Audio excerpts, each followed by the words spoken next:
keep it smooth. Yes. A couple of consistent laps there, 58.5s. I'm starting to get a hang of the tail being more skatey on this thing. Hi guys, it's Guy Andrews here. Welcome to Guy's Garage, and today's subject of this video is all about the Hyundai N products. So it's been well covered across the internet over the last few years, the N division that Hyundai created by poaching Albert Biermann, who was one of the guys behind the BMW M division. They got him across to Hyundai to develop the N range, and it's a very popular range with its i30N products, the i30 Sedan N in Australia, or Elantra N elsewhere in the world, in America, for example, and they brought out the i20N, the Kona N. So they've got some fantastic products in that range, and they've got some really hot little bits of kit on that car that they've developed, from everything from, I'm just going to look at my notes here, but everything from the electronic diff, so electronically mechanical diff that's actually actuated. The clutch packs are actuated by electric servos that take a lot of sensors from the road. So trick stuff like this, engine suspension, tunable suspension on the fly, exhaust modes, engine mode, steering. It's a lot of trick stuff, and these little cars really punch above their weight. So I've now owned a pre-facelift 2019 i30N performance hatchback, and I've had it for about 18 months, and I wanted to sort of let you guys know what my progression's been in terms of ownership, or more specifically, how it's gone at the track. So the big question of this video is just how good are they at the track?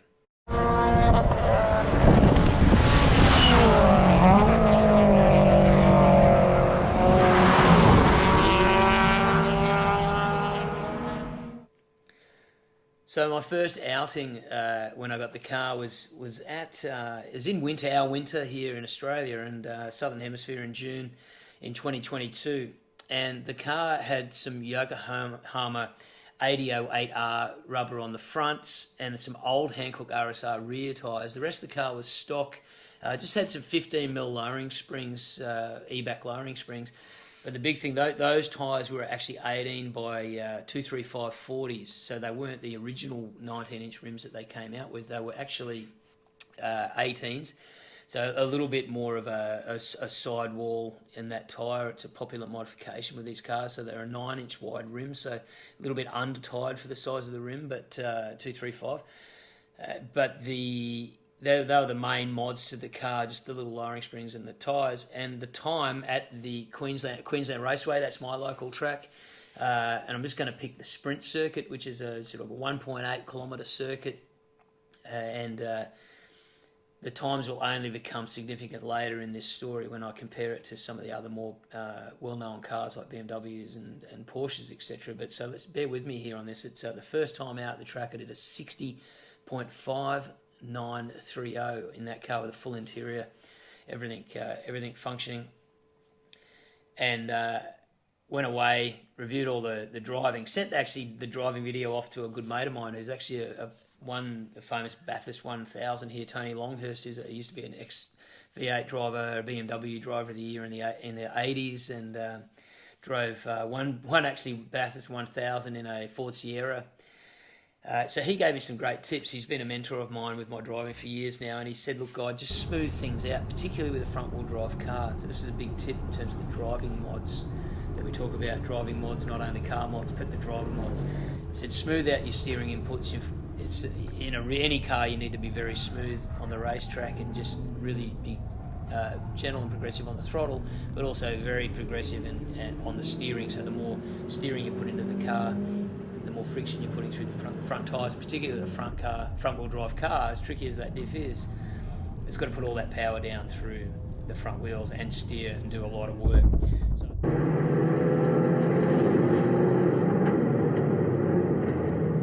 So I smoothed things out. I went back, my notes here, I went back in the August, so only a month later, and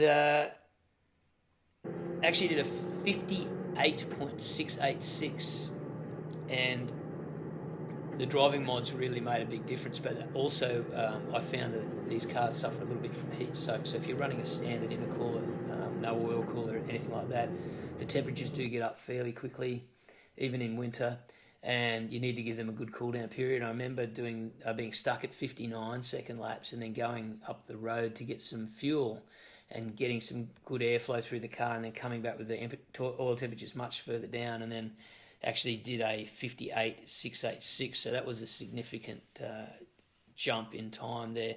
The other thing to take note of there was not just the cooling of the car, but when I came back, there was a number of other mods to get this big time gain. So we're talking about almost 2 seconds, and it's like not just the cooling or the driving. I also went ahead and put a racing seat in so I could feel the car moving around me and the chassis moving around underneath me. So I put a Sparco seat and seat belts in, and it was a big modification. It felt fantastic to feel that car and feel more connected with the chassis. Also, Sparco S88 brake pads, which were a street performance pad, not a full race pad, but they were a much more consistent pad. Also changed the brake rotors with that to get some slotted rotors to help clear the gases that are created from the heat and friction there from those pads. So that was an important mod as well. Not that expensive, but something that needed to be done.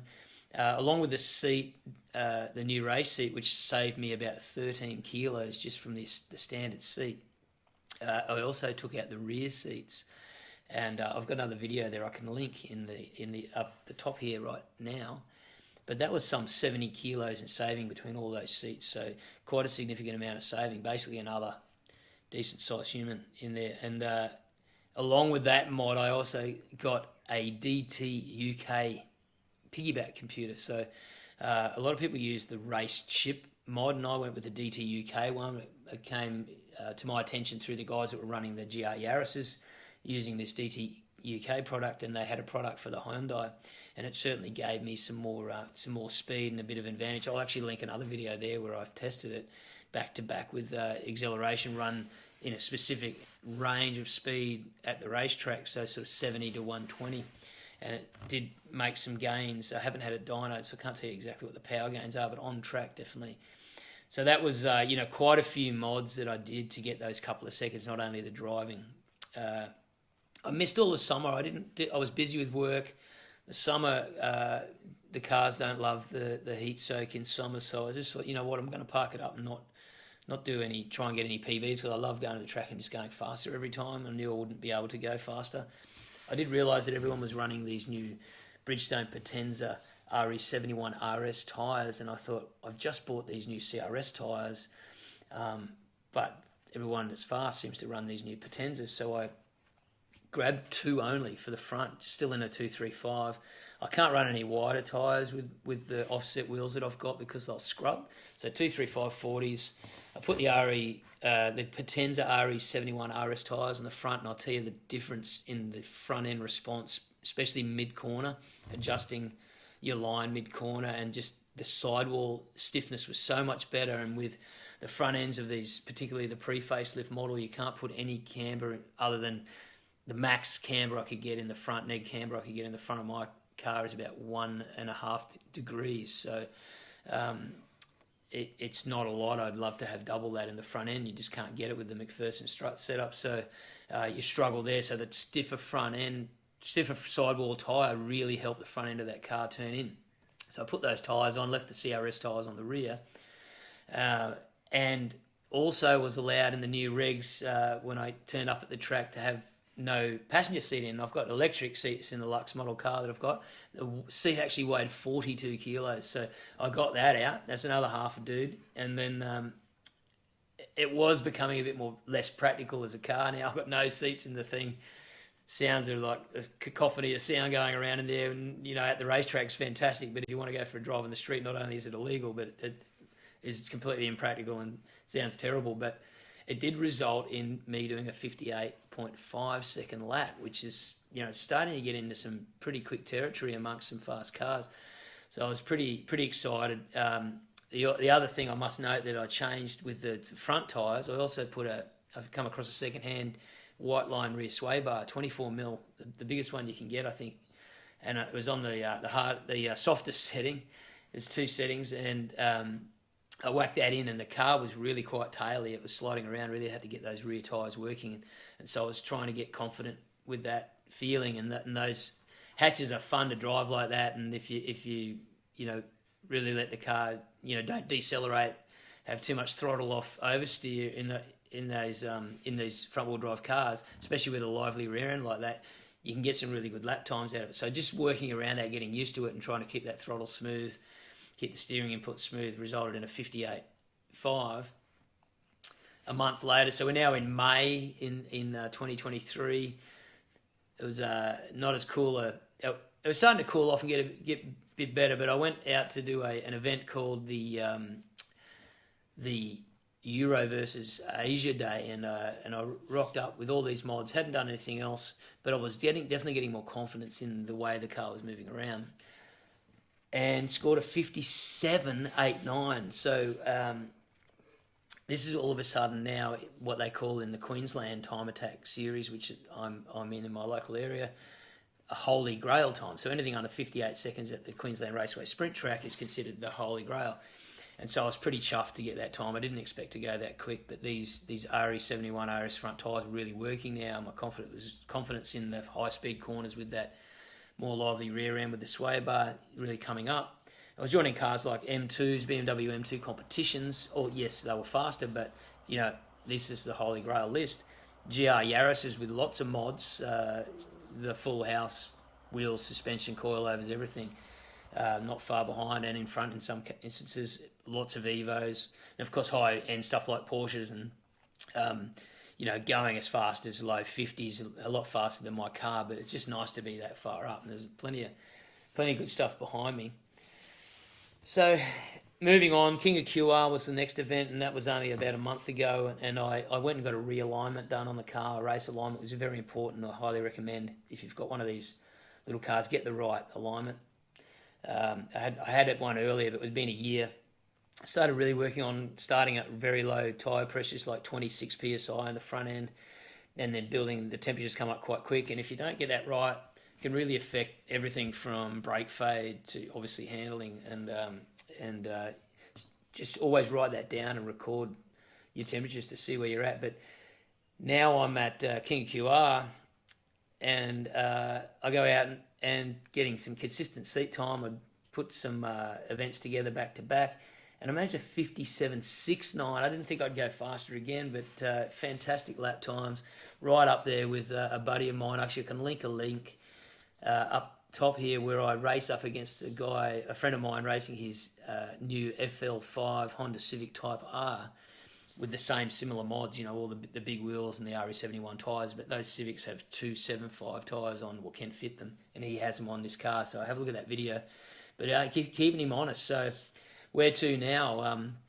I'm really excited about what this car can do. I do long for a rear drive platform, coming from a stunt driving background as well. So I'm always considering, what I can get into that's going to give me the same kind of performance and reliability and seat time that this little i30N can do.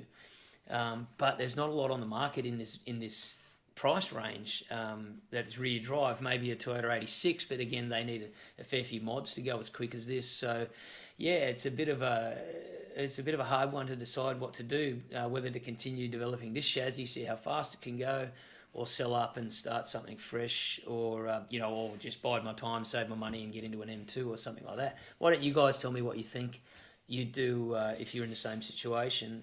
Where you'd go with your choice of car.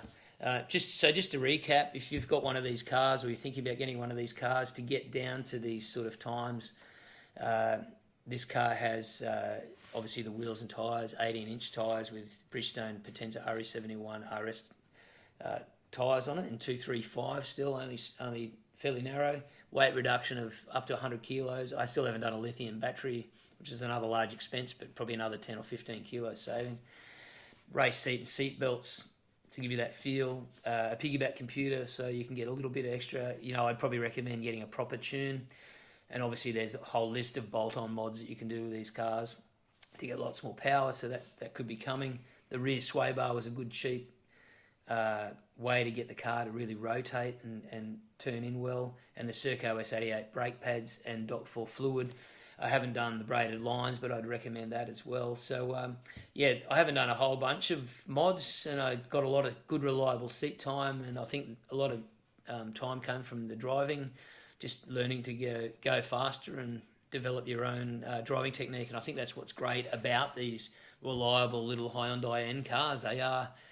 They give you lots of good seat time, and I think you really should focus on your driving and just getting the car set up and keeping it reliable. So that's all I've got for you today. I hope you enjoyed that, and we'll see you again soon. If you've made it this far, please subscribe. I'm going to try and get to that 1,000 subscribers, and those Google, instead of YouTube getting all the Google revenue, they can send something my way and I can get some more mods and tell you all about them. So thanks for watching, and we'll see you soon.